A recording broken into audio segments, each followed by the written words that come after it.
అందరికీ నమస్కారం. ఒక మహానుభావుడు, గొప్ప ధనవంతుడు నాకు ఇచ్చినటువంటి ఒక అద్భుతమైన మ్యాటర్ ఏంటంటే, జ్యోతిషపరంగా చాలా అప్పుల్లో, చాలా కష్టాల్లో ఆయన ఒక 10 ఏళ్ల కింద నా దగ్గరికి వచ్చాడు. ఆయనకి నేను పరిహారాలు చెప్పి, జీవితంలో ఏ వ్యసనమైనా పర్లేదు కానీ అప్పులు అనే వ్యసనానికి మాత్రం ఎప్పుడు గురి కావద్దు. 50 రూపాయలు మన దగ్గర ఉండి 10 రూపాయలు తక్కగానే పక్కవాడి దగ్గర 10 రూపాయలు అప్పు తీసుకుని ఆ పని అయిపోవాలి అనుకోవడం పరమ దరిద్రమైనటువంటి ఆలోచన. ఆ వస్తువు కొనకపోయినా పర్లేదు కానీ 10 రూపాయలు చాచి వాడి దగ్గర తీసుకోవటం. పాన్ షాపులో అప్పులు పెడతారు, కిరాణా షాపులో అప్పులు పెడతారు, పాలవాడి దగ్గర అప్పులు పెడతారు, పని మనిషి దగ్గర కూడా జీతం సగం ఇచ్చి సగం ఎన్నో కుటుంబాలు ఉంటాయి. ఇవన్నీ కూడా అష్ట దరిద్రానికి కారణం. ఈ అప్పులు అప్పులు అప్పులు అనేది మానేసి ఆ పెద్ద మనిషి, నేను చెప్పిన వ్యక్తి నన్ను అడిగారు, గురువుగారు నేను ఈ అప్పుల నుంచి బయటపడాలి ఎలాగా అంటే, ఆయన అప్పులు దాదాపు ఒక 10 దాకా ఉండేది. Housing loan, car loan, business loan, 2 credit కార్డులు, అనేక అప్పులతో ఆ మనిషి సతమతమైపోయేవాడు. ఈఎంఐలు కట్టలేక అవి ఇవి చేస్తూ. అతనికి నేను ఇచ్చినటువంటి మంచి సలహాని పాటించాడు. కఠోరమైన నిర్ణయం ఒకటి తీసుకున్నాడు.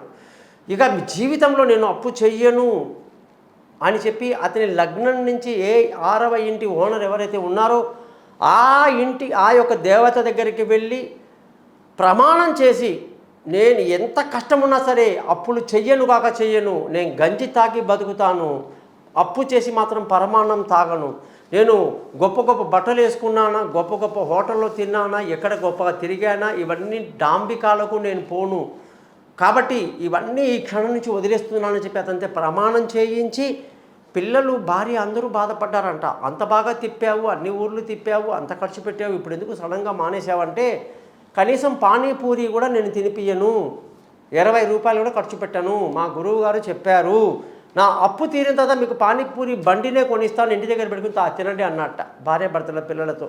అటువంటి వ్యక్తి ఇవాళ ఉన్నత స్థితిలో అన్ని అప్పులు తీరిపోయి ఆనందంగా సంతోషంగా అతను తిరుగుతున్న విధానం చూస్తుంటే, కారు ఉంది, సొంత ఇల్లు ఉంది, బైక్ ఉంది, ఆఫీసులో మంచి ఉద్యోగం ఉంది.